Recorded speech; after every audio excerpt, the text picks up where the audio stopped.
anbiya'i wal mursalin sayyidina wa maulana Muhammadin wa alihi wa sahbihi ajma'in. Amma ba'du. Yang terhormat Bapak Kepala Sekolah Haji Zainuri SPD selaku Kepala Sekolah SDN Kedung-Kedung 1. Selanjutnya kepada Bapak Ibu Guru SDN Kedung-Kedung 1 yang berbahagia. Pertama-tama marilah kita membacakan puja dan puji syukur kehadirat Allah Subhanahu wa taala yang mana pada siang hari ini kita dapat berkumpul dalam kegiatan pengimbasan budaya positif di sekolah. Kedua kalinya selawat serta salam tetap tercurahkan kepada junjungan kita Nabi besar Muhammad SAW. Semoga kita selalu mendapatkan syafaatnya sampai yaumul kiamat nanti. Amin amin ya rabbal alamin. Bapak Ibu, di dalam pembelajaran selama saya 2 bulan mempelajari tentang di pendidikan guru penggerak, terdapat modul pengimbasan budaya positif. Kali ini saya akan memaparkan tentang budaya positif yang ada di lembaga. Apakah makna budaya positif? Apa contoh penerapan budaya positif yang telah kita terapkan? Budaya positif di sekolah yaitu nilai-nilai dan kebiasaan-kebiasaan di sekolah yang berpihak pada peserta didik agar mereka dapat berkembang menjadi pribadi yang kritis, penghormat, dan bertanggung jawab. Selanjutnya perubahan paradigma merupakan filosofi dari Ki Hajar Dewantara. Yang pertama, bukan tabula rasa, dan kedua, semua anak terlahir dengan bakatnya masing-masing atau unik, dan ketiga, budi pekerti, dan yang keempat, tugas guru menuntut bakat tersebut agar anak tumbuh dengan selamat dan bahagia. Dan selanjutnya, guru ibarat petani, anak ibarat biji jagung. Selanjutnya, kodrat alam dan kodrat zaman. Dan terakhir, berpihak pada anak.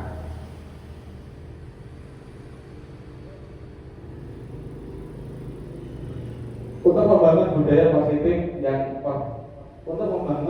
yang positif, sekolah perlu menyediakan lingkungan yang positif, aman, dan nyaman agar murid-murid mampu berpikir, bertindak, dan mencipta dengan merdeka, mandiri, dan bertanggung jawab. Lazimnya disiplin dikaitkan dengan kontrol. Dalam hal ini kontrol guru yang menghadapi murid. Kita SBG dulu. Bapak Ibu semuanya berdiri. Kita bergoyang-goyang bersama.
lagi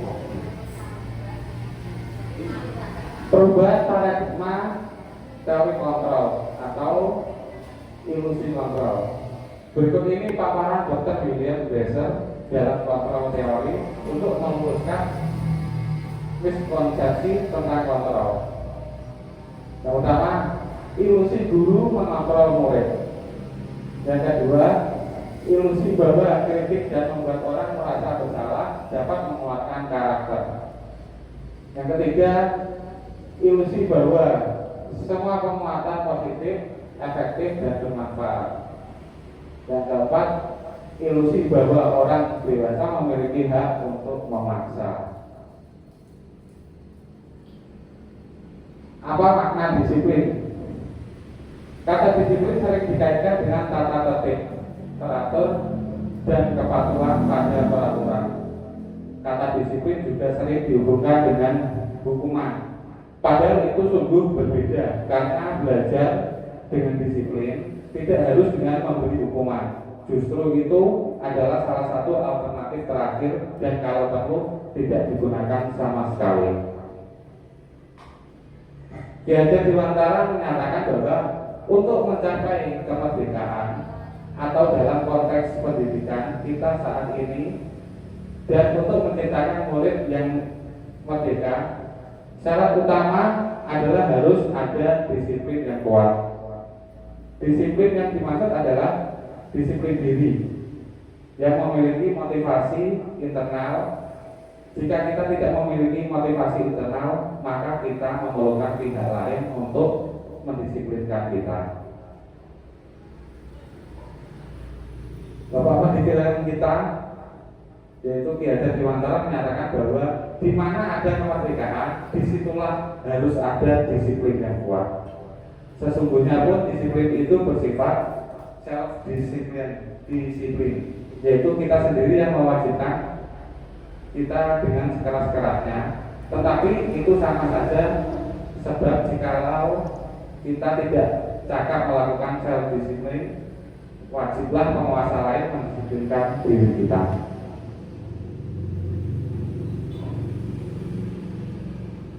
Nilai kebajikan universal. Nilai-nilai kebajikan adalah sifat-sifat positif pada manusia yang merupakan tujuan mulia yang ingin dicapai setiap individu.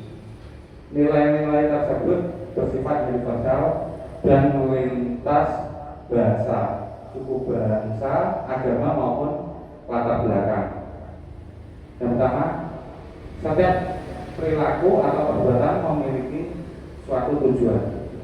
Yang kedua, dengan mengaitkan nilai-nilai kebajikan yang diyakini seorang, maka motivasi intrinsiknya akan terbangun sehingga menggerakkan motivasi dari dalam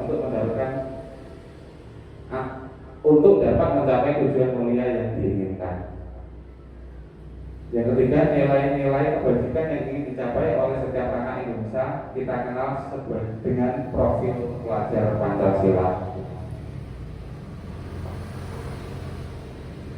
Berikutnya termasuk teori motivasi perilaku.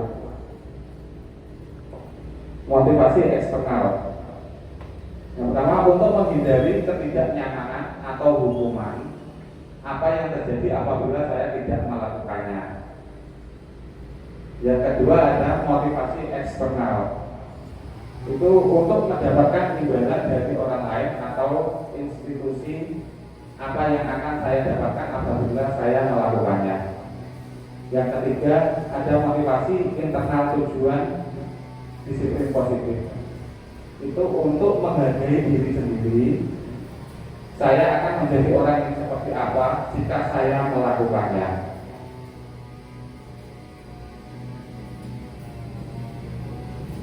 Termasuk motivasi manakah?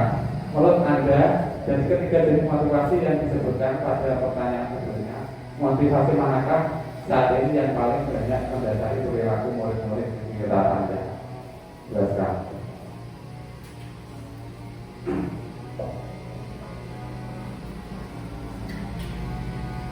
Ini termasuk keyakinan kelas, hukuman, dan penghargaan. Mengapa tidak peraturan saja, mengapa harus keyakinan kelas?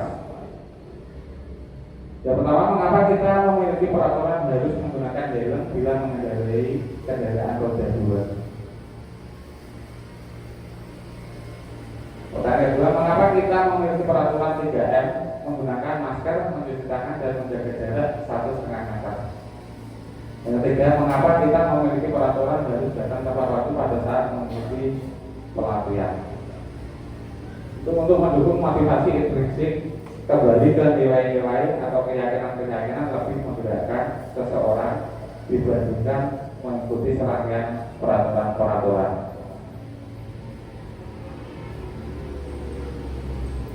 Keyakinan kelas.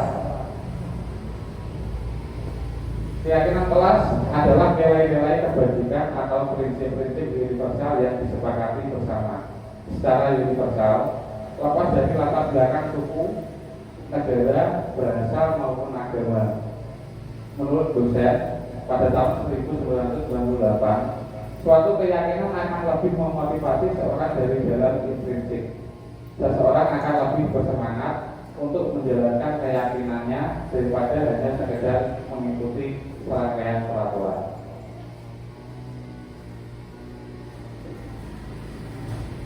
Pembentukan keyakinan kelas. Keyakinan kelas bersifat abstrak daripada peraturan yang lebih rinci dan konkret. Keyakinan kelas berupa pernyataan-pernyataan yang universal. Pernyataan keyakinan kelas senantiasa dibuat dalam bentuk positif. Keyakinan kelas hendaknya tidak terlalu banyak hingga mudah diingat dan dipahami. Semua warga kelas sebenarnya ikut berkontribusi dalam membuat kegiatan lewat surah pendapat. Terakhir, bersedia meninjau kembali keyakinan kelas dari waktu ke waktu.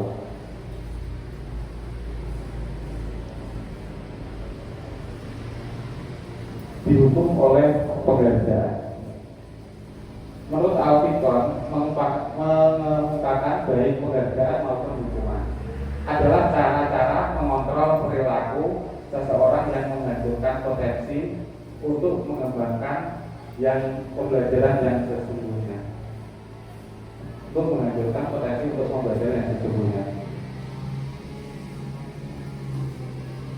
Yang pertama, pengaruh jangka pendek dan jangka panjang. Yang kedua, penghargaan menghukum. Yang ketiga, penghargaan mengurangi ketepatan. Yang keempat, penghargaan tidak efektif. Yang kelima, penghargaan merusak hubungan.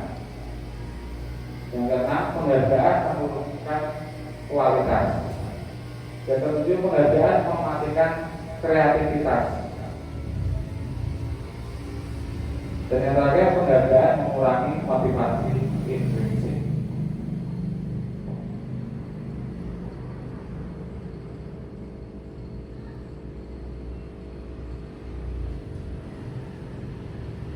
Berikut tindakan guru atau hukuman atau konsekuensi. Mencatat 100 kali dalam buku kalimat, saya tidak akan datang terlambat lagi termasuk karena terlambat sekolah.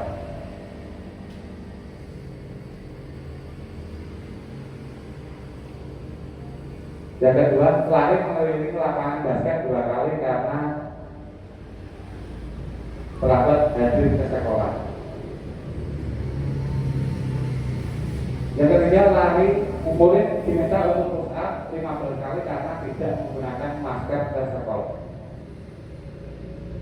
Yang keempat, menggantikan kertas tugas teman yang telah dicoret-coret.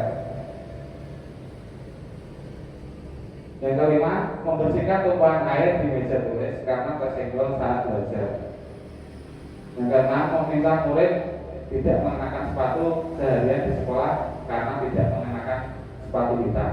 Dan terakhir, lari mengelilingi lapangan basket 2 kali karena terlambat 10 menit untuk pembelajaran resultan. Ini adalah jawaban hukuman atau konsekuensi tindakan guru berikut ini. Yang pertama, mencatat 100 kali di dalam buku kalimat saya tidak akan terlambat lagi karena terlambat sekolah itu merupakan sebuah hukuman. Nah, yang kedua, lari mengelilingi lapangan basket 2 kali karena terlambat dari sekolah itu juga merupakan hukuman. Dan yang ketiga, murid diminta untuk push up 15 kali karena tidak menggunakan masker ke sekolah itu juga hukuman. Yang keempat, menggantikan kertas tugas teman yang telah dicoret-coret itu termasuk konsekuensi.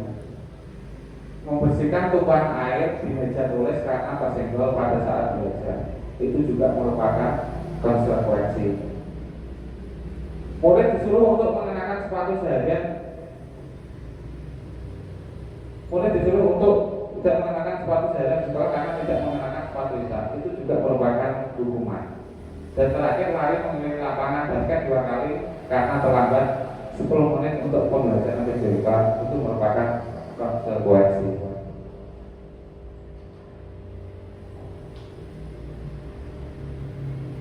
5 kebutuhan dasar pada manusia. Yang pertama, bertahan hidup. Dan yang kedua, merasa diterima atau love and belonging. Yang ketiga, kebebasan atau freedom.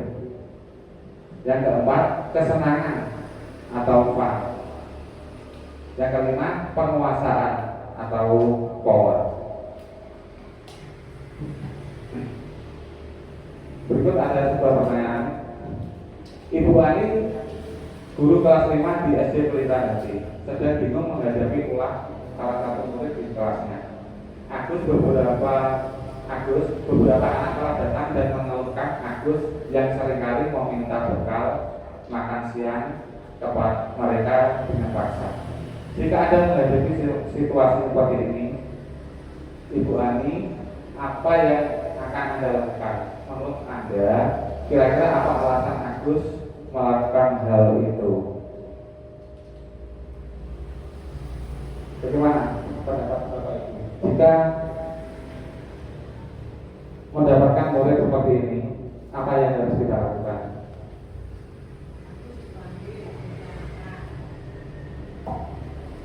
Gimana? Menurut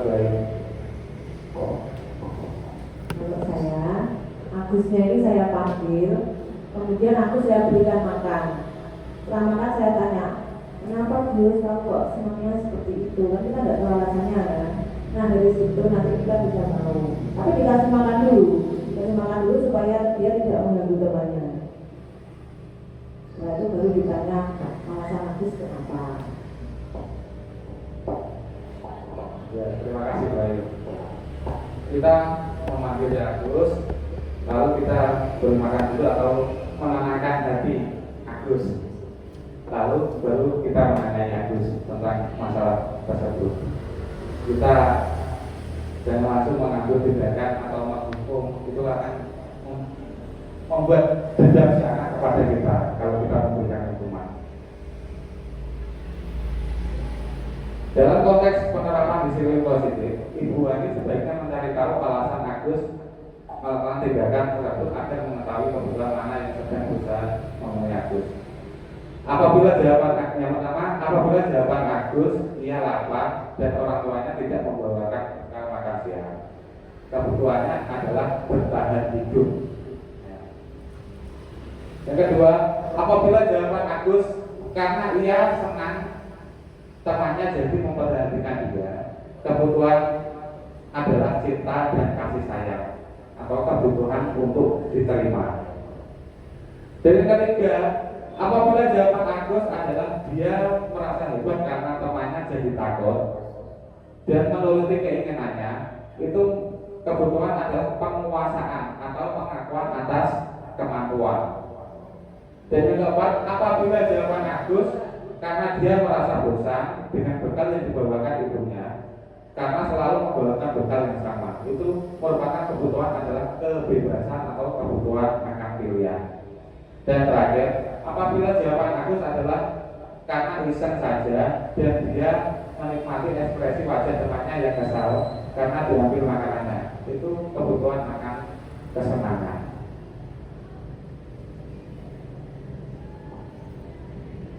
5 posisi kontrol. Yang pertama ada penghukum.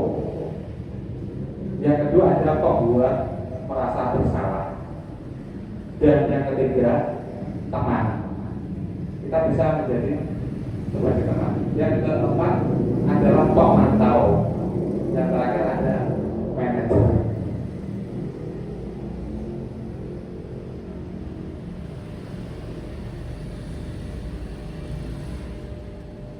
Lima posisi kontrol. Motivasi guru berbuat. Kalau sebagai pendukung itu mengakhiri, menunjuk-nunjuk atau menyakiti, menyindir. Kalau membuat orang merasa bersalah, berceramah dan mengatakan seharusnya titik ataupun bapak ibu guru kecewa.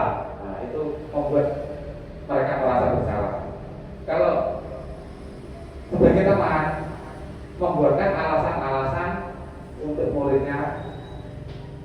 Kalau sebagai pemantau menghitung dan mengukur.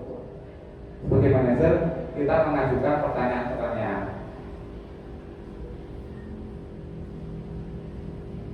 Ini beberapa contoh untuk 5 posisi kontrol.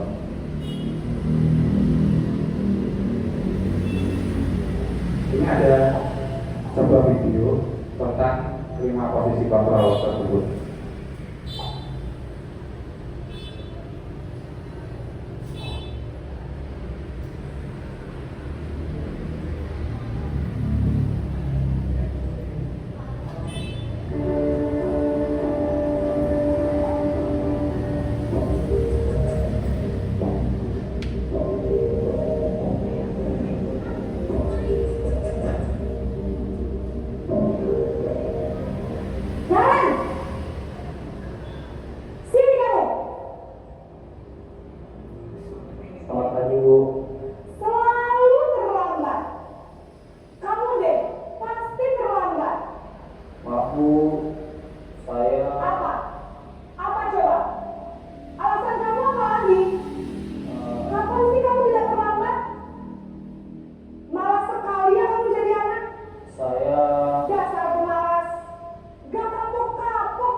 Seorang penghukum bisa menggunakan hukuman fisik maupun verbal.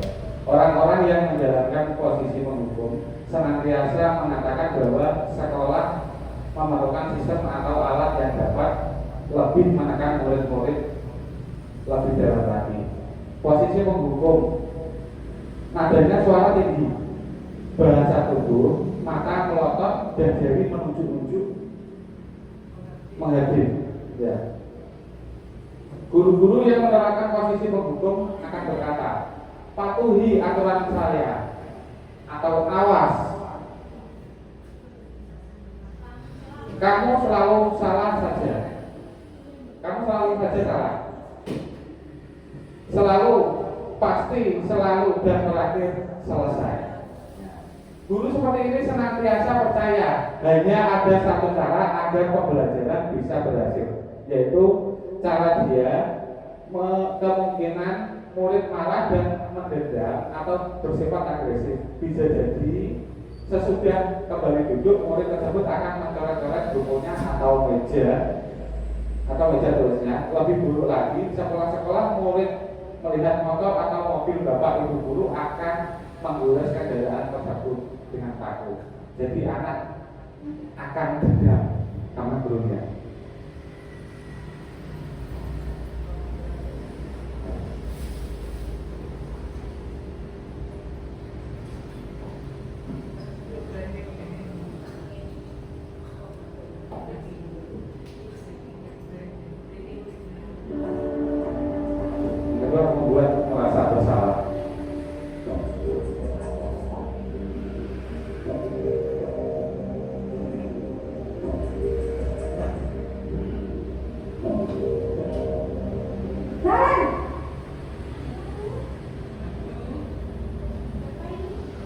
Selamat pagi, Bu. Naren, kamu kenapa terlambat lagi, nak? Ya Tuhan, Naren, kamu sering ya bikin ibu susah ya? Kalau kamu terlambat lagi, nanti ibu yang ditegur bapak kepala sekolah, nak. Disangka ibu tidak bisa membina kamu. Duh, gimana ini? Maaf, Bu. Duh, Gusti Naren, kamu suka ya kalau ibu tegur bapak kepala sekolah? Terus, sekarang ibu harus tulis apa ini di buku absen? Ini kamu sudah sering terlambat loh. Ibu harus apa coba? Maaf, Bu. Maaf sekali. Ya sudah, lain kali jangan bikin ibu susah lagi ya nak ya. Ibu tidak akan kuat lagi kalau kamu begini terus. Bisa jantungan kalau ibu tegur bapak kepala sekolah. Sana cepat ke kelas. Maaf ya, Bu. Maaf sekali.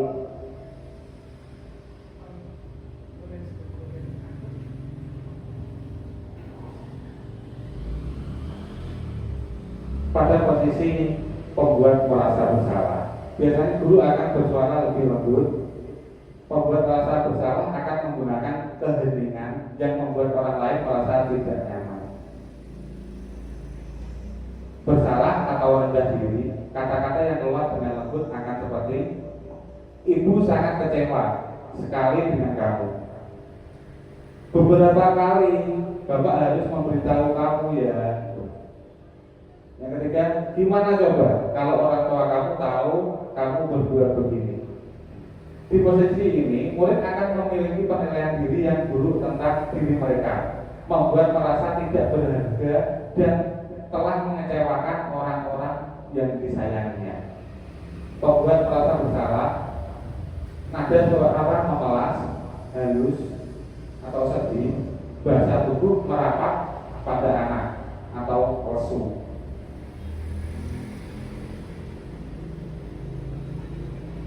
Selanjutnya, posisi sebagai teman.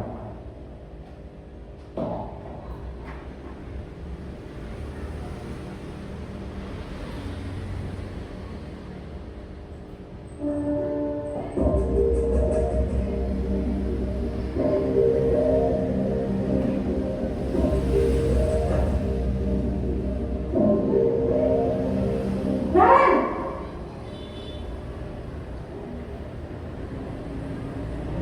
Selamat pagi, Bu. Wah, sudah jam berapa ini nak? Terlambat lagi ya sayang. Iya, Bu.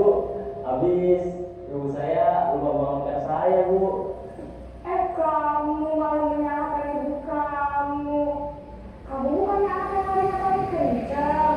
Kok terlambat sih? Iya, Bu. Saya memang terlambat bangun tadi. Jadi, biarpun saya lari kencang, tetap gak kekejar, Bu. Ya sudah sana. Nanti lain kali larinya lebih kencang lagi ya. Biar gak terlambat lagi. Bikin seneng ibu. Demi ibu. Bisa kan? Bisa, Bu. Ya sudah sana masuk kelas. Ibu beresin urusan absen kamu. Kamu ini ada-ada saja.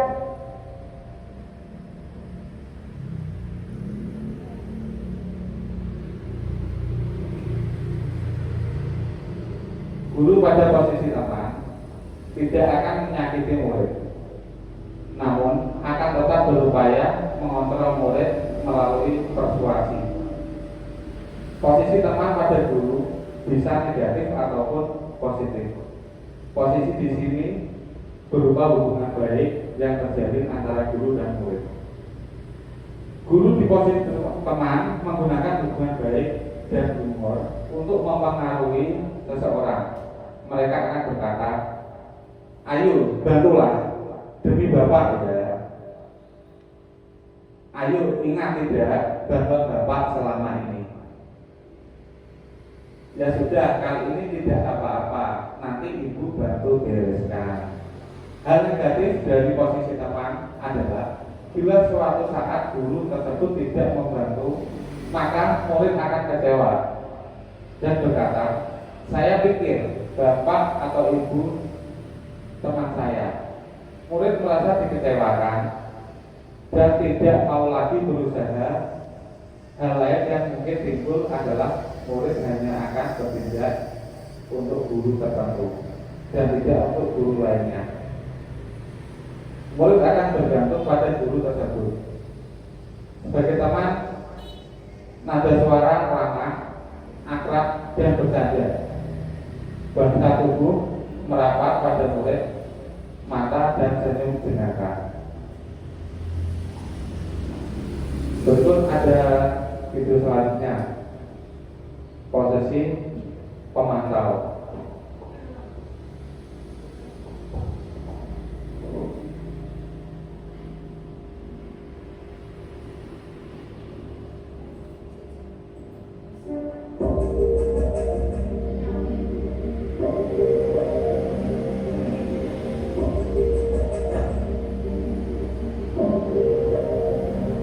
Naren!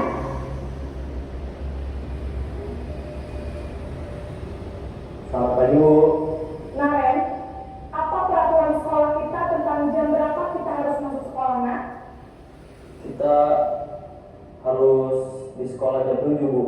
Iya betul, sekarang sudah jam 7.20. Naren sudah tahu konsekuensinya jika terlambat hadir. Paham, Bu. Saya harus tinggal kelas pas jam istirahat selama 20 menit. Iya benar, konsekuensinya demikian.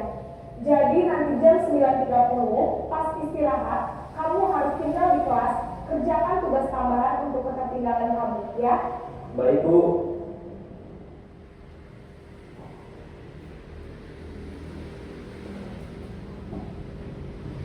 Sebagai posisi memantau berarti mengawasi. Pada saat kita mengawasi, kita bertanggung jawab atas perilaku orang-orang yang kita awasi. Posisi pemantau berdasarkan pada peraturan-peraturan dan konsekuensi. Dengan menggunakan sanksi atau konsekuensi, kita dapat memisahkan hubungan pribadi kita dengan murid. Sebagai seorang yang menjalankan posisi pemantau, pertanyaan yang diajukan seorang pemantau, peraturannya apa? Apa yang telah kamu lakukan? Sanksi atau konsekuensi apa? Seorang pemantau sangat mengandalkan perhitungan atau catatan data yang dapat digunakan sebagai bukti atas perilaku seseorang. Posisi ini akan menggunakan stiker, surat catatan, daftar cek. Posisi pemantau sendiri berawal dari teori stimulus respon yang menunjukkan tanggung jawab guru dalam mengontrol murid. Pemantau nada suaranya datar, bahasa tubuh yang formal. Dan video yang terakhir yaitu kita sebagai manajer.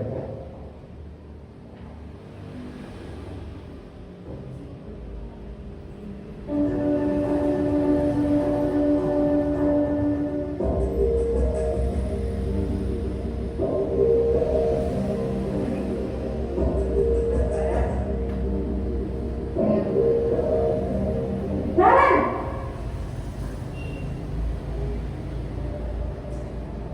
Selamat pagi, Bu. Selamat pagi, Naren. Maaf, Bu.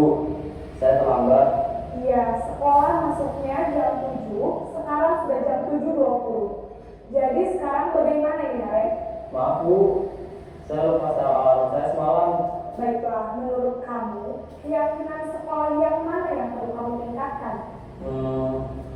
Menghargai diri sendiri dan orang lain mungkin, ya, Bu.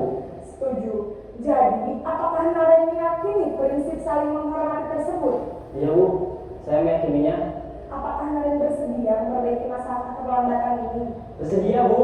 Bagaimana kamu akan perbaiki masalah keterlambatan ini? Saya akan coba untuk tidak lupa menyetel alarm saya, Bu. Baik, kalau Naren lupa menyetel alarm di rumah, ada orang yang kira-kira bisa bantu mengingatkan tidak? Ada, Bu. Kata saya, Kak Emma. Ada lagi selain Kak Emma? Selain Kak Emma, ada ibu saya. Baik, jadi yang mengingatkan Naren adalah Kak Emma dan Ibu Hamdia. Kira-kira akan mulai setel alarm kapan nih, Naren? Setelah pulang sekolah, akan segera saya lakukan. Baik, jadi Naren akan setel alarm untuk bangun besok pagi dan akan diingatkan oleh kakak dan ibunda Naren ya. Ada lagi yang mungkin perlu dilakukan Naren agar tidak terlambat bangun lagi? Tidak ada, Bu. Baik Naren, terima kasih untuk kerjasama kamu. Sekarang kamu perlu kembali ke kelas untuk belajar. Baik, Bu. Terima kasih.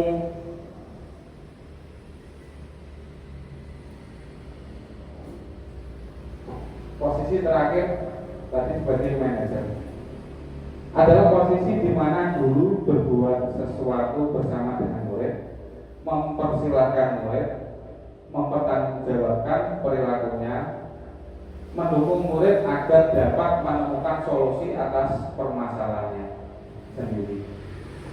Seorang manajer telah memiliki keterampilan di posisi teman maupun pemantau, dan dengan demikian bisa jadi di waktu-waktu tertentu kembali kepada kedua posisi tersebut bila diperlukan. Namun bila kita menginginkan murid-murid kita menjadi manusia yang merdeka, mandiri dan bertanggung jawab, maka kita perlu mengacu kepada restitusi yang dapat menjadikan murid kita seorang manajer bagi dirinya sendiri, di mana manajer murid diajak untuk menganalisis kebutuhan dirinya maupun kebutuhan orang lain. Di sini penekanan bukan pada kemampuan membuat konsekuensi, namun dapat berkolaborasi dengan murid bagaimana memperbaiki kesalahan yang ada. Seorang manajer akan berkata, apa yang kita yakini, atau kembali ke keyakinan kelas. Yang kedua, apakah kamu meyakininya? Jika kamu meyakininya, apakah kamu bersedia memperbaikinya? Jika kamu memperbaiki ini, hal ini menunjukkan apa tentang dirimu? Yang terakhir, apa rencana kamu untuk memperbaiki hal ini? Tugas seorang manajer bukan untuk mengatur perilaku seseorang. Kita membimbing murid untuk dapat mengatur dirinya. Seorang manajer bukannya memisahkan murid dari kelompoknya, tapi mengembalikan murid tersebut ke kelompoknya dengan lebih baik dan kuat. Bisa jadi dalam praktik penerapan disiplin sehari-hari kita akan kembali ke posisi teman atau pemantau, karena murid yang ditangani belum siap diajak berdiskusi atau diundang melakukan restitusi. Namun perlu disadari, tujuan akhir dari 5 posisi kontrol seorang guru adalah pencapaian posisi manajer, di mana di posisi inilah murid dapat menjadi pribadi yang mandiri, merdeka, dan bertanggung jawab atas segala perilaku dan sikapnya yang pada akhirnya dapat menciptakan lingkungan yang positif, nyaman, dan aman.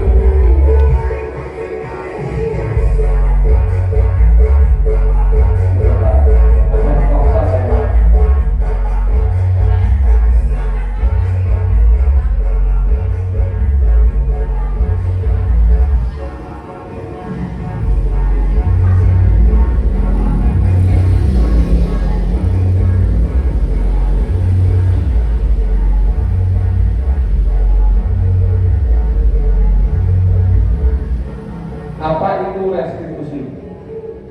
Restitusi adalah proses menciptakan kondisi bagi murid untuk memperbaiki kesalahan mereka, sehingga mereka bisa kembali pada kelompok mereka dengan karakter yang lebih kuat. Restitusi juga merupakan proses kolaborasi yang mengajarkan murid untuk mencari solusi dengan masalah mereka dan membantu murid berpikir tentang orang seperti apa yang mereka ingin menjadi tujuan mulia dan bagaimana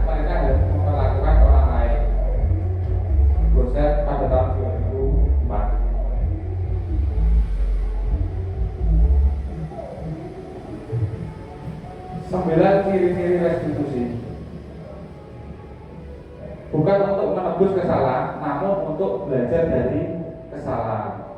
Yang kedua, memperbaiki hubungan. Dan yang ketiga, tawaran, bukan paksaan. Yang keempat, restitusi menuntut untuk melihat ke dalam diri. Yang kelima, restitusi mencari kebutuhan dasar yang mendasari tindakan. Dan yang keenam, restitusi diri adalah cara yang paling baik untuk memperbaiki diri. Dan yang ketujuh, restitusi fokus pada karakter bukan tindakan. 8. Restitusi fokus pada solusi.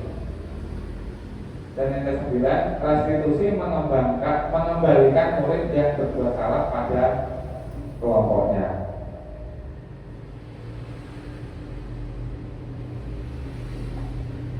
Berikut segitiga restitusi. Ada validasi kebutuhan, menanyakan keyakinan, dan menstabilkan identitas. Ada, kamu tentu punya alasan mengapa melakukan itu. Adakah cara yang lebih efektif untuk mendapatkan apa yang kamu butuhkan? Dan ada, setiap orang pasti pernah melakukan. Kamu bukan satu-satunya yang pernah. Nilai-nilai apa yang telah kita sepakati? Dan terakhir, kamu ingin menjadi orang yang seperti apa?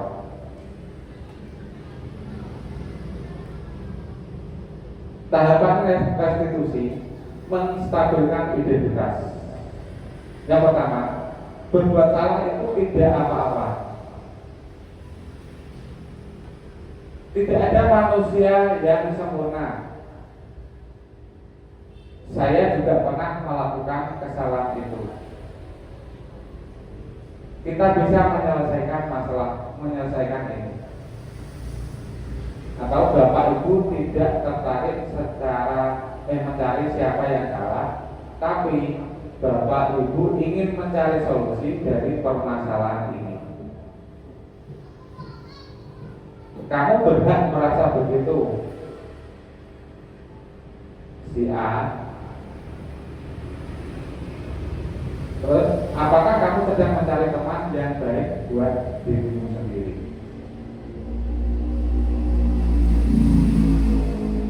Yang kedua, tahapan restitusi validasi tindakan yang salah. Padahal kamu bisa melakukan yang lebih buruk dari ini ya. Ini merupakan validasi tindakan salah.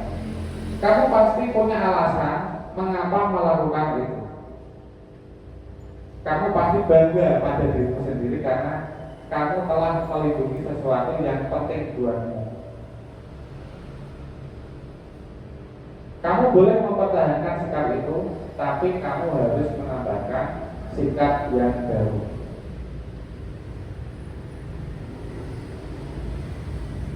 Tahapan restitusi yang ketiga, menanyakan keyakinan. Apa yang kita percaya sebagai kelas atau keluarga? Apa nilai-nilai umum yang telah kita sepakati? Yang ketiga, apa bayangan kita tentang kelas yang ideal? Terus, kamu mau jadi orang yang seperti apa?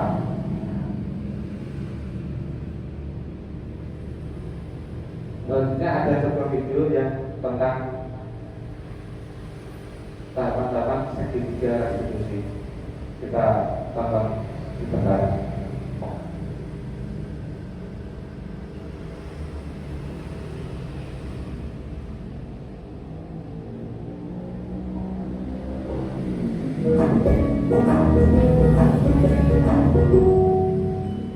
Salam dan bahagia Ibu dan Bapak Guru hebat. Pada video kali ini kita akan membahas tentang salah satu program disiplin positif yang diterapkan di lingkungan sekolah yang dikenal dengan nama restitusi.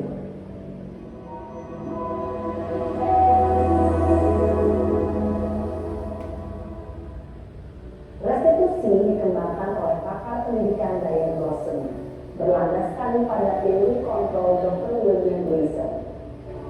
Segitiga restitusi adalah suatu proses dialog yang dijalankan oleh guru atau orang tua agar dapat menghasilkan murid yang mandiri dan bertanggung jawab.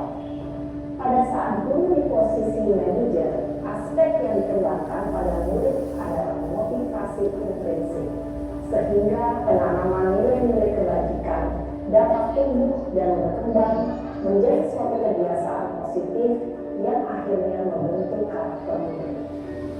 Proses dialog ini terdiri dari 3 langkah yang digambarkan pada ketiga sisi pada segitiga restitusi. Sisi pertama adalah menstabilkan identitas. Sisi yang kedua adalah validasi tindakan yang salah. Dan sisi yang ketiga adalah menanyakan keyakinan. Ibu dan bapak guru, berikut ini akan ditunjukkan bagaimana seorang guru berada dalam posisi manajer menggunakan penerapan segitiga restitusi.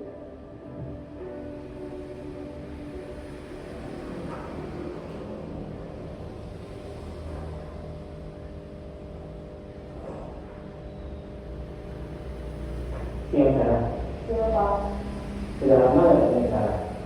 Kenapa hari ini ada di sini? Kesel Pak, kesel banget. Masa aku dikatain Pak Fitnah Pak? Ya aku marah lah. Aku udah dikatain mereka di depan kelas. Kesel banget. Oh begitu. Ya pasti kamu marah dan kesal. Bapak juga akan marah apabila ada yang menuduh Bapak seperti itu. Kemudian pada saat itu kamu mau melakukan apa? Ya saya langsung ngatain mereka lah Pak. Kesel banget. Saya bisa bentak dia bukan teman-teman lain. Oh begitu. Pasti kamu melakukan seperti itu karena suatu alasan tertentu kan? Iya lah, maksud saya biasa aja Pak. Ya saya bela diri lah. Maksud saya dituduh Pak Fitnah. Ya wajar lah. Mempertahankan harga diri itu sesuatu yang penting buat kamu. Untung kamu tidak lebih kegabalan, hanya membentak-bentak. Iya Pak. Untung saya masih bersabar dan hanya meminta saja. Sudah gemes Pak ya Pak. Saya pasti bela diri lah. Ya pasti ya. Tapi kamu memilih untuk tetap bertahan dan bersabar.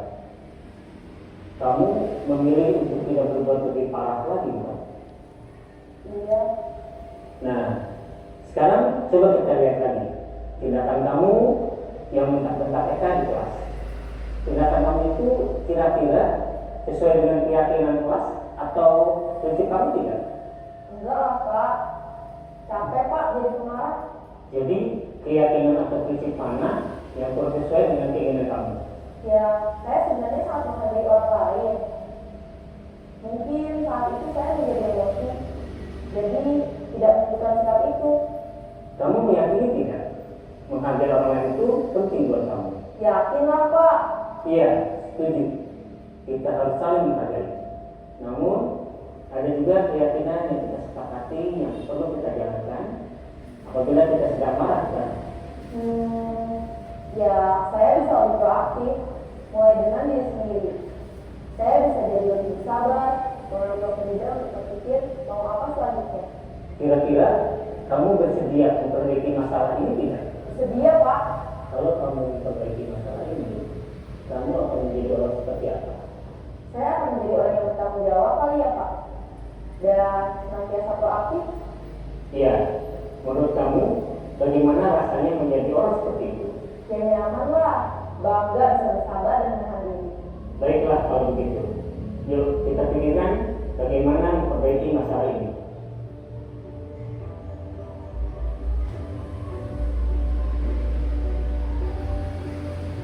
Ibu dan bapak guru hebat.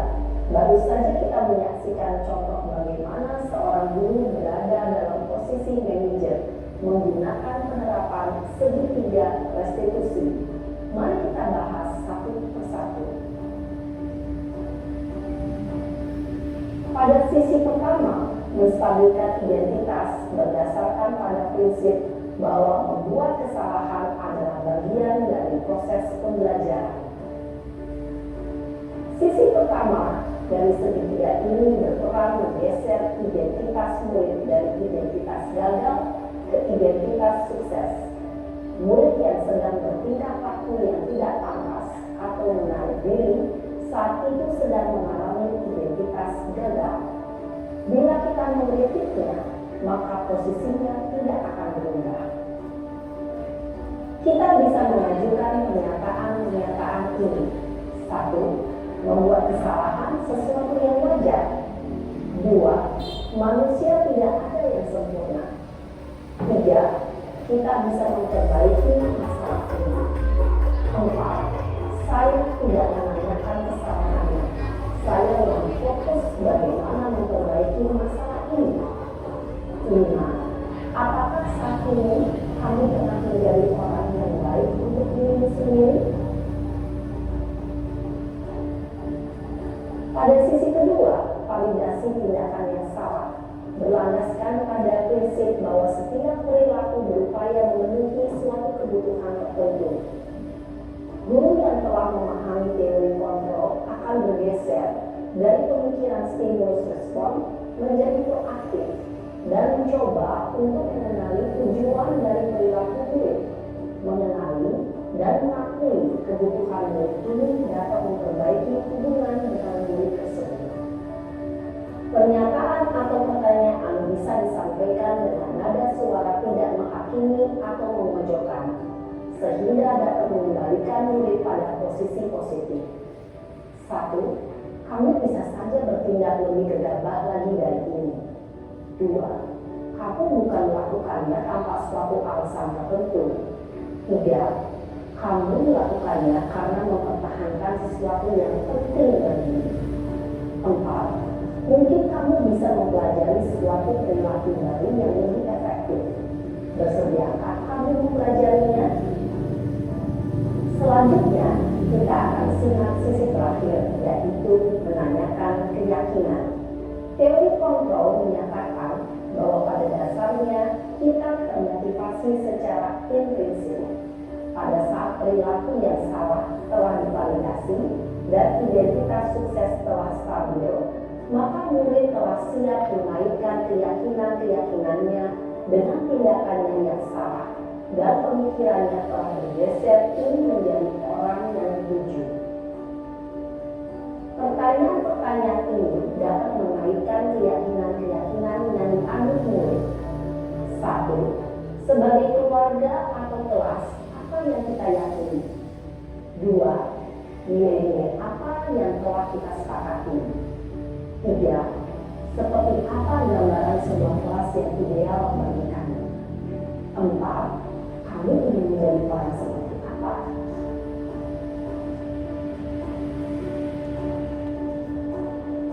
Dalam menerapkan segitiga restitusi, perlu diperhatikan beberapa hal, yaitu 1. Perilaku yang salah perlu dikaitkan dengan nilai-nilai atau keyakinan-keyakinan yang telah disepakati atau dituju. 2.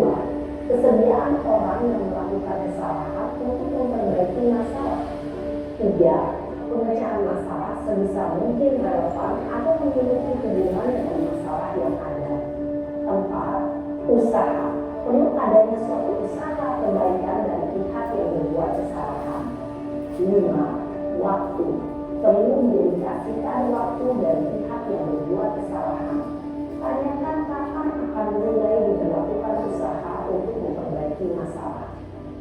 Dengan memahami struktur penerapan segitiga restitusi, diharapkan guru dapat menerapkan posisinya sebagai manajer dengan mengajukan pertanyaan-pertanyaan bermakna yang dapat membuat murid menjadi lebih percaya diri, bertanggung jawab, dan mandiri. Nah, ibu bapak guru perlu tidaknya mengikuti ketiga tahapan dalam segitiga restitusi bergantung pada ringan beratnya suatu permasalahan.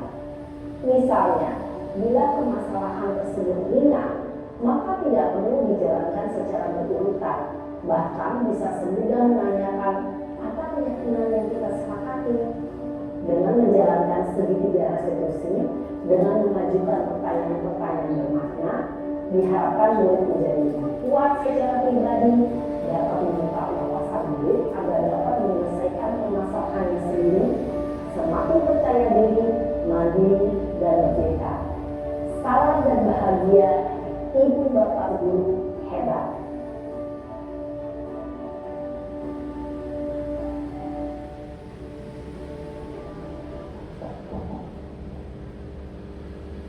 Itu tadi adalah sebuah pernyataan tentang segi budaya institusi. Kita mengarah ke selanjutnya. Budaya positif di sekolah adalah perwujudan dari nilai-nilai atau keyakinan universal yang disepakati dan diterapkan di sekolah yang melibatkan semua elemen sekolah. Budaya positif terbentuk dari kebiasaan positif dalam mewujudkan disiplin positif yang bertumbuh dari sebuah keyakinan kelas.